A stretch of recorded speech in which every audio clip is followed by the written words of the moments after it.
Portland lit itself like a string of warm jars along the waterfront. Paper lanterns swayed. Fiddles and a small brass horn shared the same narrow air. Sea salt lifted off the bay and braided with cinnamon orange peel and the honest smoke of applewood. It was the kind of night where every stall carried a small secret, and every passerby wore two faces, the one for the crowd and the one turned quietly inward.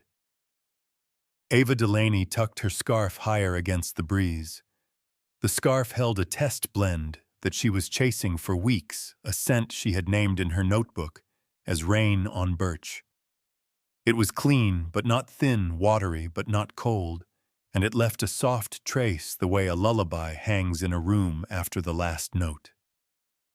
2 winters back, she had lost her sense of smell in a crash at an icy intersection. For a long time, everything was flat as paper. When scent returned, it came in fragile windows. Some days it arrived at breakfast and slipped away by noon. On better days, it stayed like a faithful dog. Tonight, it was here, and she walked slowly to keep it from spooking. She passed her own candle stall where her roommate was selling small glass jars with cotton wicks and simple labels. Ava waved, then drifted back into the lanes. She carried a roll of tiny vials in her coat. Inside were trials and errors. She wore them like a pocketful of matches. Somewhere ahead, a horn gave one bright note and stopped. A man cut through the crowd with the quick, lost look of someone who has misplaced the single thing he cannot afford to lose. His voice broke into the music. Ren. People made space without thinking. He tried again, eyes moving fast. Ren. Ava saw the child before he did. The girl stood between 2 stalls where the lantern light did not reach. She wore a cream knit dress and clutched a turquoise dolphin toy that had known better days. She was not crying. She was not yelling. She was still in a way that felt like winter. Ava moved slowly. She crouched at a distance that would not startle a stray cat. "Hello," she said, quiet as a thumb on a page. She did not reach a hand across the space. Instead, she eased a glass vial from her scarf and let the lid slip with a soft click. A thin, ozonic note rose first like air before rain, then damp, pale wood, then a harmless, clean musk, the smell of a blanket, dried in an open room. She had no reason for choosing that particular vial. Habit could not explain it. A small instinct did. The girl lifted her head. She sniffed once, not quite trusting the idea.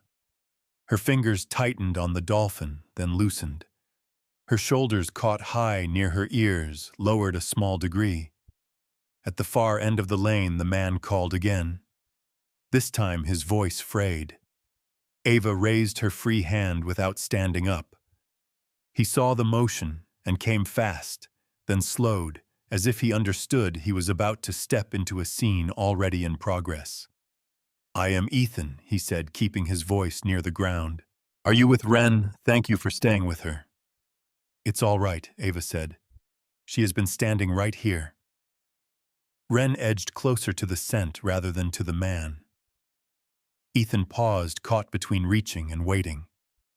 Fear flickered and then forced itself quiet. "Ren," he said, kneeling so they were eye to eye. "It's me. You are safe." The girl did not answer. She looked from Ethan to Ava and back again. She touched the glass rim of the vial with the nose of her toy, as if to test it. Then she breathed a word so light it could have been mistaken for wind. "Rain." A sound left Ethan that was not quite a laugh and not quite a sob. He did not move his arms until Ren nodded. Then he offered a hand palm up. The child hooked her pinky around his and stepped into his reach. "Thank you, Ethan," said to Ava. Out loud he kept it simple. Underneath was more than one season. Ava capped the vial and slid it back into the scarf. It is only a blend, she said, smiling as if she were speaking to shy weather, something that smells like rain and pale wood and quiet. Ethan looked at the scarf. You make sense. In a small way, Ava said. Nights and weekends, candles, oils, experiments, nothing with a gold label. She did not know why she added the last part. Maybe because the word rain from the small mouth felt like a string tied to her wrist. Could I get your name, he asked, if you are willing, in case that same quiet is needed again. Ava pulled a simple card from her pocket. Ava Delaney, scent tinkerer, she had printed on it in black ink. Beneath it, she wrote by hand, number 27, Rain Birch Clean Musk. She passed him the card. If you never need it, let it sit in a winter coat. Sometimes a thing finds its use months later. He laughed a little, then the sound of a man rediscovering ground. Thank you, Ava. Say thank you, he told Wren. Wren lifted the dolphin and tapped the back of Ava's wrist with it, a small ritual she seemed to invent on the spot. Thank you, she whispered.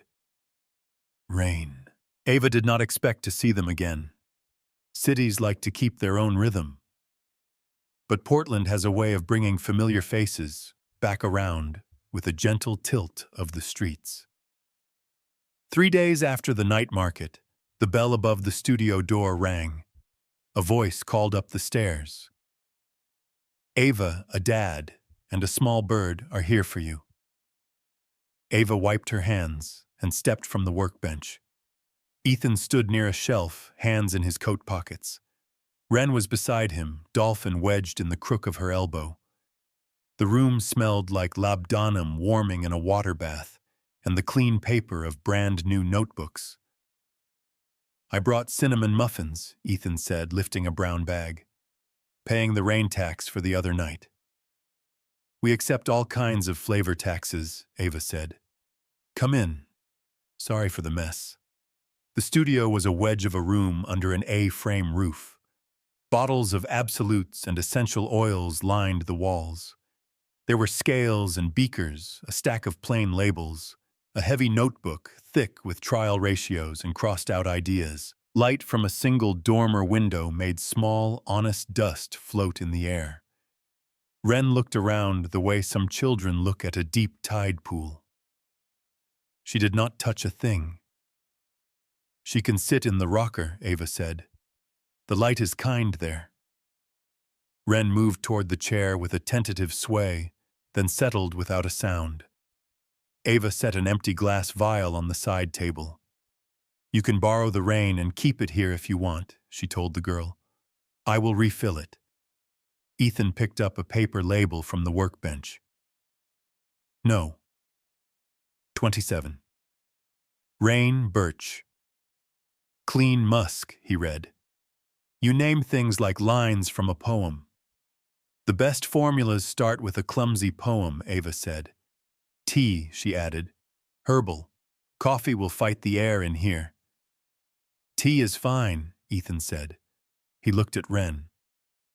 What do you want, kiddo? Apple tea, Wren said. She glanced at Ava as if to make sure words were allowed. Coming up, Ava replied. When the cups were on the table and steam rose in tame curls, Ethan studied the scarf on the peg by the door. Is that the one from the market? The same, Ava said. He looked down at his cup, then toward the child. There is a scent at home that calms her, he said. It opens a window for her. It is warmer than your rain version, but it has the same clean wood and a hint that feels like new white boards. It belonged to my wife. He swallowed. She died 11 months ago. Ava stood still. She felt the floorboards breathe a little around her ankles. Your wife made perfumes. Not for a brand, he said. She worked like you. Quiet, careful, slow. She built a scent only for our home. She called it starling. Wren used to insist every small brown bird was a starling. After we lost Mira, I kept everything, but I never found the final formula. There are half-used bottles with handwriting on the labels, and 2 or 3 emails she sent without her name to some critique inbox. She liked to mail test vials to strangers with a good nose. She wanted real reactions. Ava's eyes moved to a tin in the corner. She had packed that tin through 2 apartments and 1 long silence. On the lid was a scrawl, Anonymous Portfolio 2019. The air in her chest shifted. Back in 2019, when she worked as a junior in a small scent workshop, Ava had been in charge of sifting the anonymous inbox. Some sender signed simply M had mailed a handful of trials that were unlike most of what arrived. The blends were clean and patient. They used ozone-sparingly birch without the furniture polish bite a breath of muguet that did not shout, and a transparent musk that felt like a sheet that has seen sun. The notes that came with them were plain and a little shy. I want to find a rain that does not soak a child's hem, one read. Then the crash. Then the long winter with no scent. Ava left the job. The tin went into a moving box. She crossed to the shelf, brought the tin to the table, and opened the lid. Inside were slim vials with labels that had faded to a soft ghost, MV2, MV4, MV5. There was a folded letter, too yellowed around the edges. Ava set them on the workbench. Wren leaned forward, pupils wide, as if she had seen a small, familiar bird on a porch rail. Ava, Ethan said, his voice changing shape. Are these what I think they are? Ava pushed the letter toward him. I think M was Mira, she said. She mailed these to the anonymous inbox where I worked. I kept them because they read like a diary. I could not throw a diary away. Ethan opened the letter. The paper smelled faintly of old vanilla even to Ava on a weekday. The handwriting was clean. I call it Starling. My daughter loves a little brown bird with no fancy tail. I want rain that sits inside the house without wetting anything. On the days she does not speak, I want the rain to know how to come in, take a chair, and wait. Ethan shut his eyes. When he opened them again, there was a rim of water there that did not become a flood. That is her, he said. Ava poured more tea and took a breath. I can try to rebuild Starling from these and from what I remember, she said. I should tell you something before we start. My sense of smell still slips sometimes. I will be careful. I will be honest if my nose leaves the room. I am not asking for a museum copy, Ethan said. I want a place for Wren to sit when it starts raining in her head. Wren lifted the empty vial like a vote. Ava nodded once and began. She placed a drop of a light ozone aldehyde, one whisper of a pale wood extract that had none of the varnish, the smallest touch of lily of the valley, a clean ambrette to hold the skin of it. She watched the blend stand up on its own legs and test the air the way a fawn does before it walks. Ethan did not move. Wren did not rock her chair. When Ava capped the vial, she set it near the child. Your call, she said to Ethan, or we let her lead. Nothing here will harm, but scent is a memory with feet. If it runs too fast, we follow together. Nobody chases alone. Ethan nodded. Wren lifted the glass. She did not bury her nose in it. She let the scent come to her. Her eyes closed. They opened. She tapped her knee twice with the dolphin, a tiny code. She touched her father's wrist with one finger. Rain, she said. Home. Something changed in the room. Not the light and not the temperature. Something like the sound you hear when a draft stops. Ethan steadied his hand on Wren's hair. He looked at Ava like a man who had been standing in a river on slick stones and had just found one flat enough to hold him. Thank you, he said. It is not enough, but thank you. I may adjust, Ava said. Less lab and more kitchen. But I think Ren will tell us what to do. Ren hugged the vial to her chest. The way a child protects a bird, she intends to set free on a kinder morning. After that, they found a rhythm. They came on Wednesdays with a small bag of something sweet or warm.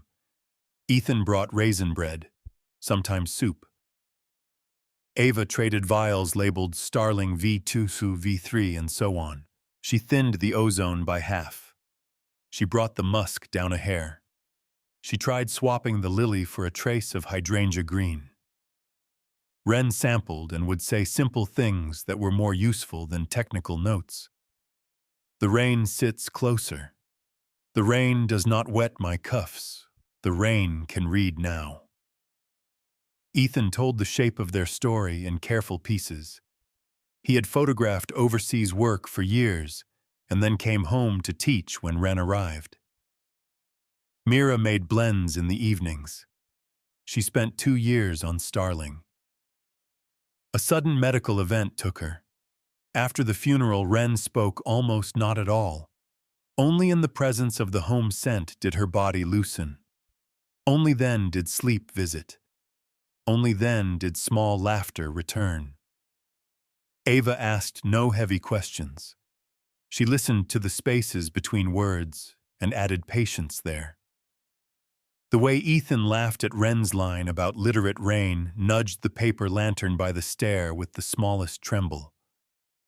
One noon flakes like salt drifted in the window frame. Ethan placed a small box on Ava's table. Mira left this, he said. It feels like it belongs here. Inside lay a linen-bound notebook. On the cover was a simple blind deboss, The Quiet Rain. The first page carried a date from 4 autumns ago. The margins held simple sketches. A window, a coat hung to dry, 2 small hands on a table edge. The body of the page carried a draft for Starling, not a final ratio. At the bottom, a line that made Ava swallow. If I do not finish this, perhaps someone else can show the rain the way in. Ava touched the line with her fingertip. She wanted to say something large and perfect. She did not. Words can be like expensive oils. Wrong drop, wrong time, and the whole beaker is spoiled. She looked up. Ethan met her eyes and nodded. He was offering not an object, but a charge. I will keep it in the way, keep should mean, she said. You already have, he said. Ren drew in the corner of the table. A small house, lines of rain that curved around the open window and came inside neatly. A woman with her hair tied low, a man beside her, a child holding a dolphin. On the step, a figure with a scarf. Ava's chest loosened without a visible movement. She did not name the feeling. She did not need to. Then came a Saturday in late winter when the world went blank. Ava was counting a drop of ambrette when the room flattened. The beaker lost its voice. The air went clean in the wrong way. She set the pipette down and smiled at the wall the way you smile at a friend who is late but worth waiting for. She texted Ethan. I may need a few days. My nose stepped outside. He answered at once. We will still bring bread. No vials. Just talk. She typed back. I am hiding this week. She folded the phone and slid down the cabinet to sit on the floor with her knees up.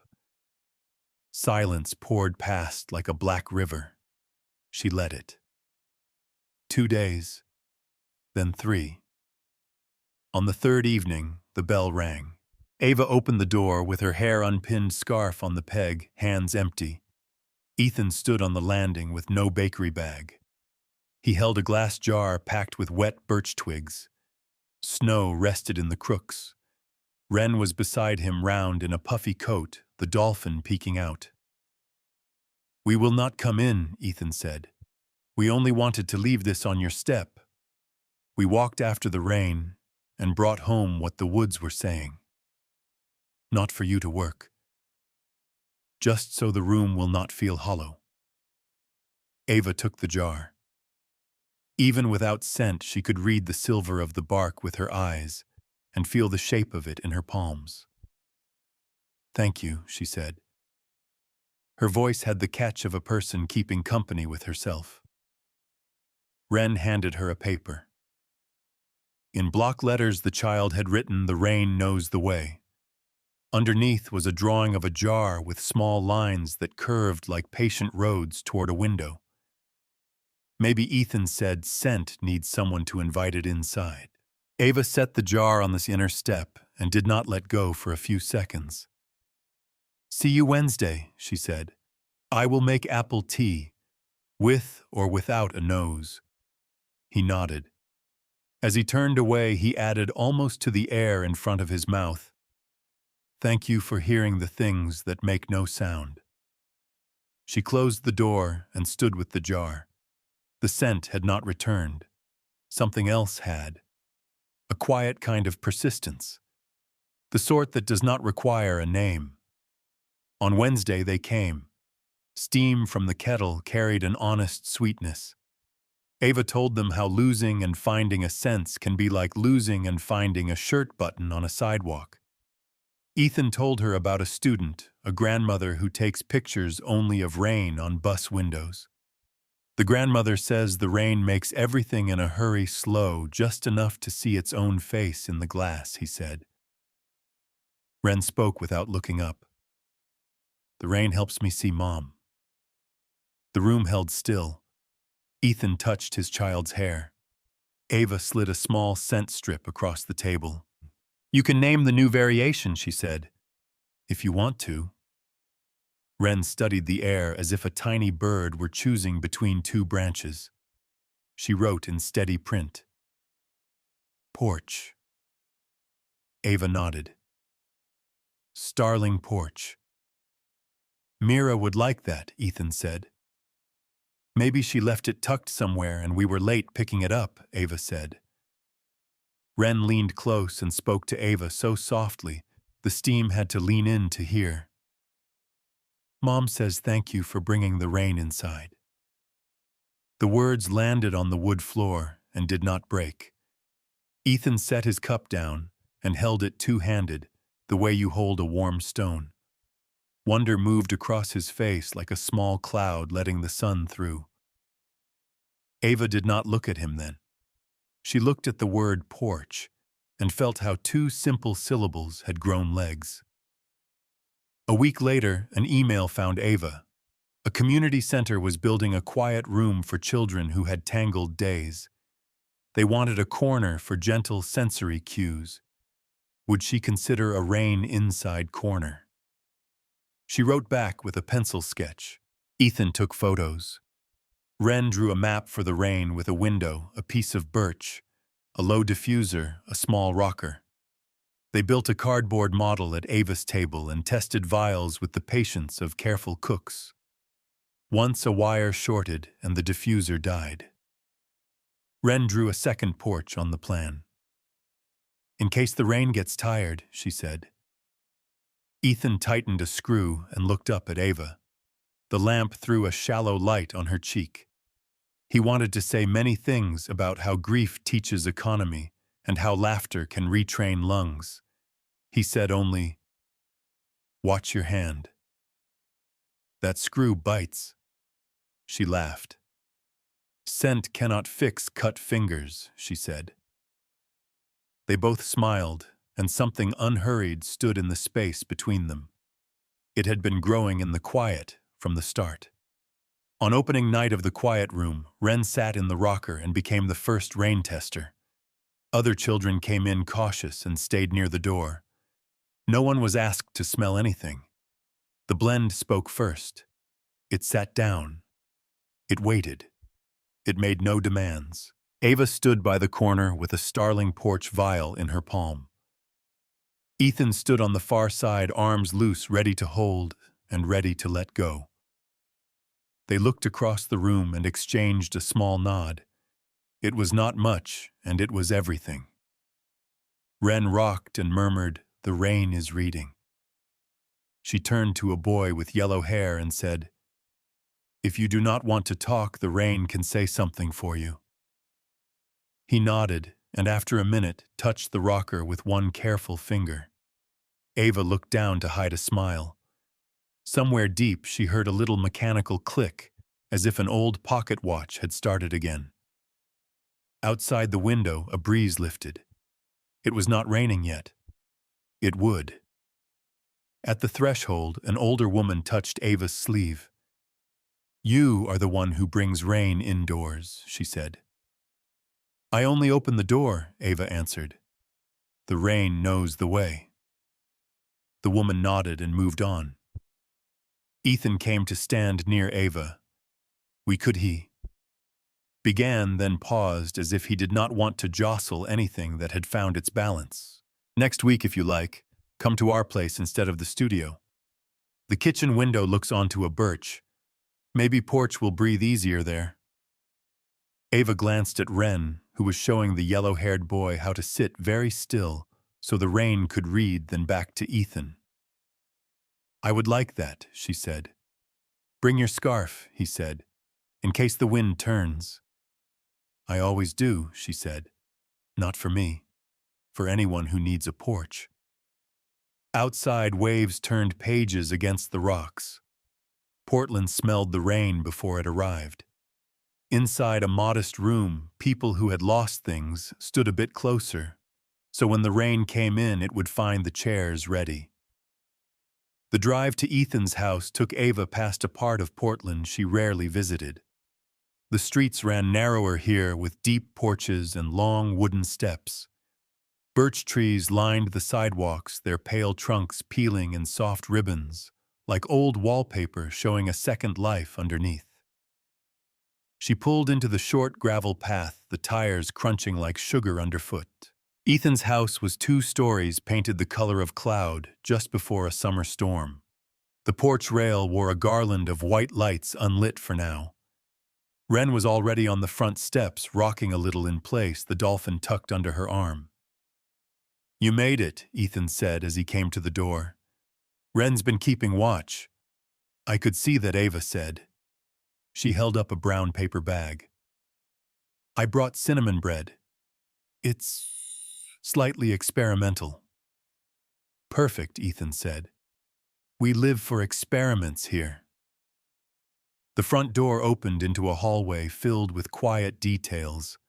A framed photo of a lake, a shelf of small rocks, each with a date in pencil, a wool coat on a peg. The house smelled faintly of clean wood, though Ava could tell it wasn't from any product. It was the kind of scent a home simply grows into after years of care. In the kitchen, the birch tree stood framed perfectly in the wide window over the sink.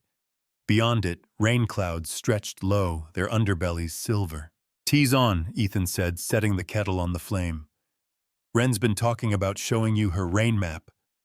"It's in my room," Wren said softly. She looked to Ethan for approval. "You can bring it down," he told her. Wren nodded and disappeared upstairs, her footsteps as light as folded paper. Ethan leaned against the counter. "I didn't tell you before," he said, "but Mira planted that birch when we bought the house. It was only as tall as my shoulder then. Wren says it listens better than most people." Ava smiled faintly. "Trees are good at that." The kettle began to hum. Wren returned holding a large sheet of paper covered in pencil lines and soft watercolor patches. She spread it on the table. "This is the house," Wren explained, pointing to a careful outline. "And this," her finger traced a series of small arrows, "is where the rain comes in. Here. And here. But only if the window is open a little." Ava leaned in. The arrows didn't point directly inside, they curved as though the rain took its time. "Slow rain," Ava said. Wren nodded. "Mom said slow rain is better for listening." Ethan poured the tea. "We thought you might want to test a porch blend here. Let the birch watch." Ava unwrapped a cloth roll from her bag. Inside were 5 small vials, each numbered in her careful handwriting. She set them on the table. These are all starling variations, but the last one, number 5, has something new. A thread of silver fur, very faint. I thought it might make the porch wider. Ethan raised an eyebrow. A wider porch for the rain, Ava said simply. Wren reached for the vial marked 5, holding it without opening it yet, as though the glass itself had a story to tell. Go ahead, Ava said. The child eased the cap off. The air between them shifted clean pale but grounded in something warmer than the earlier blends. Wren closed her eyes. When she opened them, she didn't speak right away. Instead, she stood, walked to the porch door, and stepped outside. Ava and Ethan followed. The birch tree stood perfectly still in the cool air. Wren set the open vial on the porch railing and sat down cross-legged beside it. She waited. And then, as if cued, a light drizzle began to patter against the roof. She's making the rain arrive on time, Ethan whispered. Ava folded her scarf tighter but said nothing. Wren looked up at them after a few moments. This one doesn't knock, she said. It just comes in.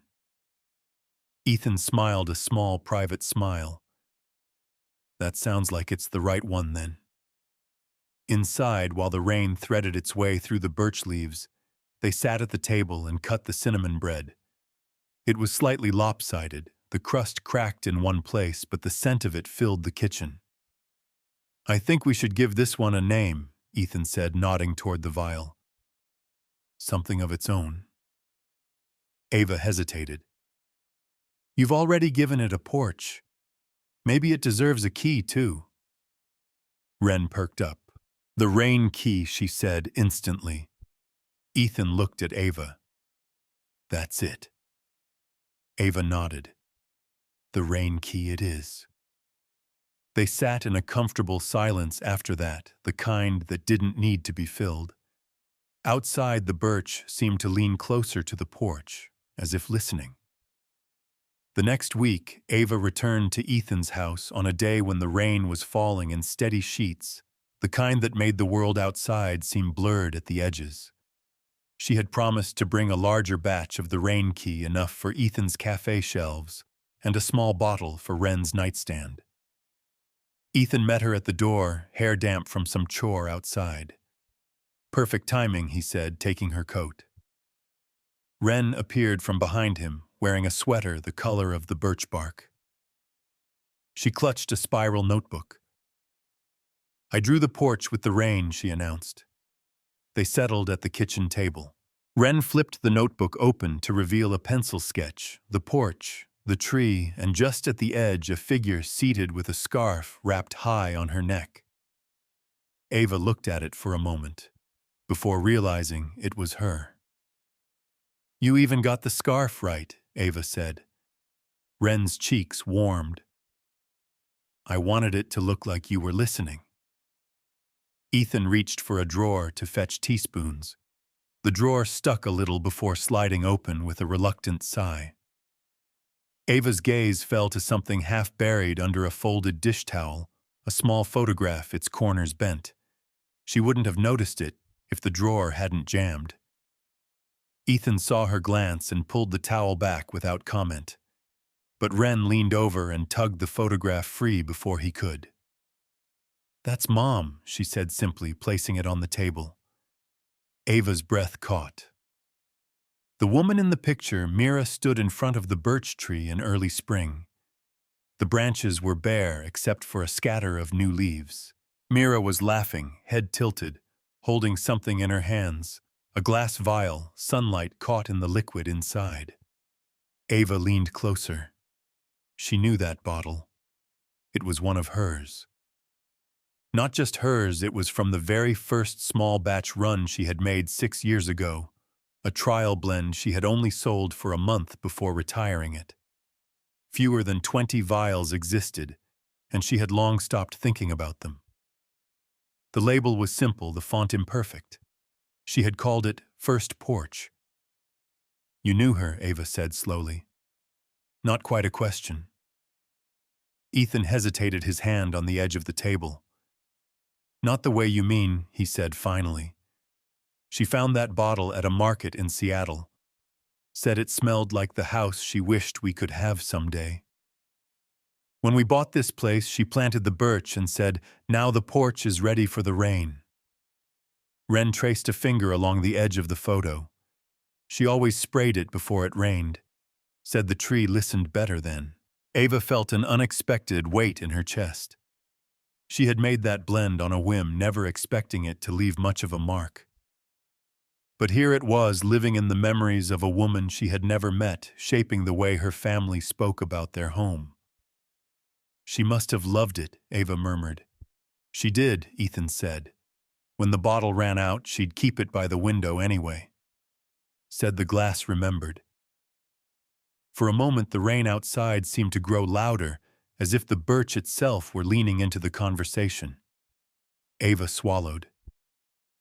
Maybe the rain key isn't entirely new then. Maybe it's a door into something she already left behind.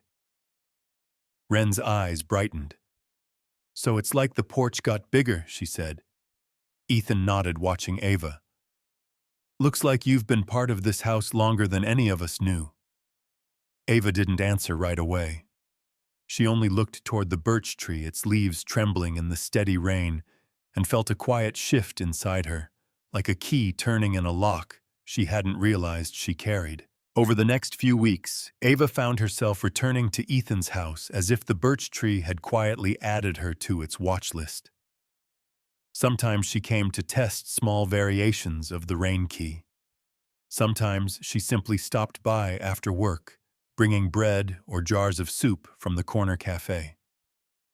Wren began to wait for her visits. At first, she would linger in the doorway, dolphin in hand, listening to Ava and Ethan talk in the kitchen. But soon she started pulling her chair up to the table, sketching, as they worked, the sound of her pencil soft against the paper. One late afternoon, the sky bruised purple before giving way to another long stretch of rain. Ava and Wren sat on the porch steps while Ethan repaired a hinge on the screen door. The drizzle tapped a steady rhythm overhead. Did you always make sense? Wren asked suddenly. Ava glanced at her. Not always. I used to do something else. What? Ava hesitated. I was a music teacher. Mostly piano, but after she stopped. The rest of the sentence curled away like smoke. After what Wren asked, her voice small but steady. Ava looked out at the birch tree, its leaves trembling in the rain. After someone I loved passed away, I couldn't listen to music the same way. Everything sounded empty. So I started working with scents instead. They were quieter. They didn't ask as much of me. Wren was silent for a moment, then nodded. Mom said sometimes you have to switch languages so you can keep talking. Ava smiled faintly. Your mom sounds like she understood a lot of things. She did, Wren said, hugging her dolphin. She liked when the rain was slow. She said slow rain doesn't hurry you to answer. Ethan's hammering paused. He glanced at them, then went back to the hinge. Ava felt something in her chest loosen just a little. She reached into her bag and pulled out a small bottle, one she hadn't meant to bring but had slipped in at the last moment. This is a blend I never named, Ava said, handing it to Wren. I made it years ago, right after I stopped teaching. I never used it for anything, but I think maybe you should have it. Wren opened it and breathed in. Her expression changed, not to a smile exactly, but to something softer, as though she recognized a place she'd never been. It smells like the porch after rain, Wren said, but also like someone's about to play the piano inside. Ava's throat tightened. That's exactly right. They sat like that for a while, the three of them on the porch, the birch swaying slightly, the hinge no longer squeaking when the wind moved the door.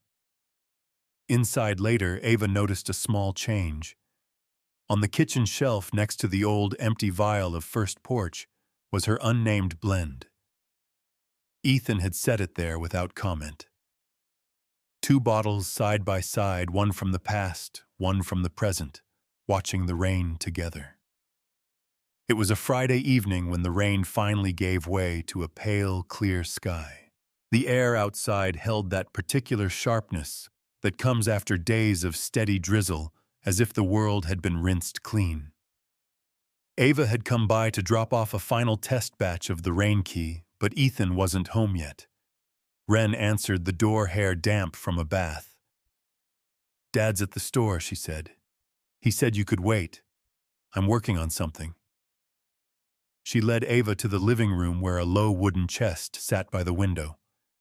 The birch tree outside was still dripping its leaves, scattering faint light into the room. Wren knelt and opened the chest. Inside were bundles of paper tied with faded ribbons, their edges softened with time. "These are Mom's letters," Wren explained. "I read them sometimes. Dad says I can as long as I'm careful." Ava sat beside her on the rug. The letters were dated over the years, some before Wren was born, some from the early days in the house.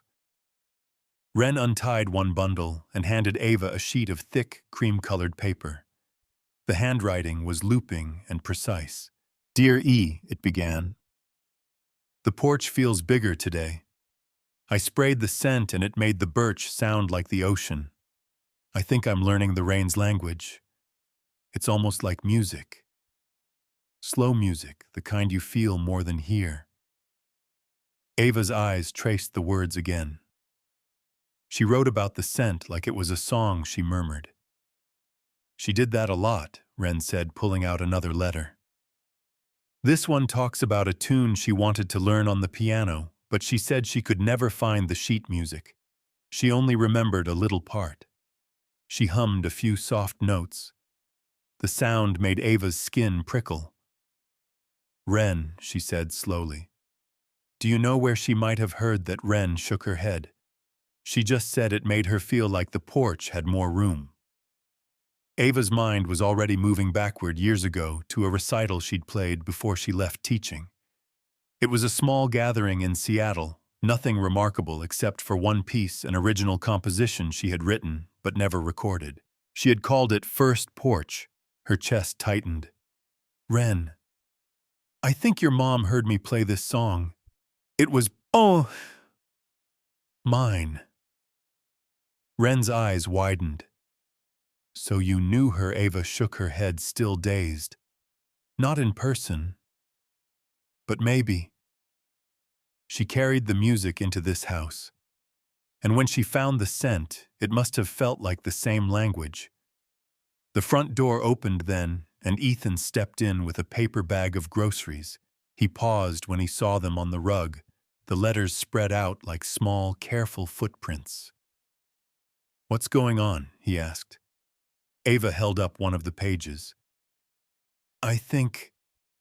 The music Mira loved, the scent she kept by the window, both of them came from me. Before I ever knew you. Ethan's gaze shifted from Ava to the letters, then to Wren. "Then you've been part of this porch for a lot longer than we thought." The room went quiet, except for the steady drip from the birch leaves outside. Ava felt it then, not just the weight of coincidence, but the shape of something larger, like a circle quietly closing. 2 days later, Ava came back with something she hadn't touched in years. A weathered black case, its brass latches dulled with time. She carried it into the kitchen as if it were a fragile heirloom. Ethan noticed immediately. "Is that my piano's too big to move?" Ava said quietly. "But this I can bring." She set the case on the table and clicked it open. Inside was a small folding keyboard, portable but with weighted keys, its surface worn smooth from years of practice. Wren leaned in, wide-eyed. "You're going to play?" "If you're ready to listen," Ava said. They set the keyboard on the porch table. The birch tree's leaves shifted in the light breeze, catching the gold of the afternoon sun. For the first time in weeks, the air was clear, but the ground still held the scent of rain. Ava sat down, fingers resting on the keys. She hesitated long enough for Ethan to see the uncertainty in her shoulders, but then she began. The first notes were soft, almost hesitant, like someone speaking after a long silence. Slowly, the melody unfurled. The same tune Mira had written about in her letters. The same one Wren had hummed without knowing where it came from. First Porch. Ethan stood at the edge of the porch, arms crossed loosely, his eyes fixed on the birch. Wren sat on the step dolphin in her lap, swaying slightly in time. By the time Ava reached the final passage, the sun had dipped low enough to send warm light through the tree's leaves. The porch seemed to hold its breath. When the last note faded, Wren looked up. "It sounds like the rain." "But happy," she said. Ava swallowed hard. "That's what I wanted it to be. A place where the rain isn't just falling, it's visiting." Ethan's voice was low. She would have loved this. Wren stood and took Ava's hand. "Can you teach me so I can play it too?" Ava felt something inside her unlock. "Yes," she said. "We can learn it together." That evening they ate on the porch, simple food still warm from the oven. The birch swayed in the fading light. The rain key sat on the railing beside them, its faint scent mingling with the air, as if the house itself were leaning in to listen. Ava realized then that the porch wasn't just Mira's anymore. It belonged to all of them now. And maybe, just maybe, it always had. A week later, the rain returned, soft at first, then steady, the kind Mira had called listening rain. Ava arrived with no bottles, no bread, just herself. She found Wren at the porch table with the keyboard, her small hands moving slowly over the keys. "That's the second part," Wren said proudly when she noticed Ava. "It still sounds wobbly." "It will," Ava said, setting her coat on the rail. "That's how you know it's alive." Ethan stepped out, a mug of tea in hand. "We were waiting for you," he said. Wren wanted to try something. Wren glanced between them, then ran inside. She returned with 2 small bottles, the old First Porch and the newer rain key. She set them on the railing side by side, the glass catching the gray light. "I think they should be together," Wren said. "Like they're talking." Ava smiled. "Then let's give them something to talk about." She took her place at the keyboard. Wren stood beside her, following her hands. Together, they began to play slowly, carefully, letting the melody breathe. Ethan leaned against the doorframe, watching without speaking. As the music unfolded, the rain's rhythm seemed to fall into step. The birch leaves trembled in time, and the air filled with the blended scents from the 2 bottles past and present, folding into one another until they felt inseparable. When the final note faded, they sat for a moment in the stillness. Wren reached for both bottles and set them in the center of the table. "Now the porch has 2 keys," she said. Ava met Ethan's gaze. Neither spoke, but the meaning was there. This was no longer just a porch that belonged to memory. It was a place where new things could grow. The rain kept falling, steady and patient, as if it understood.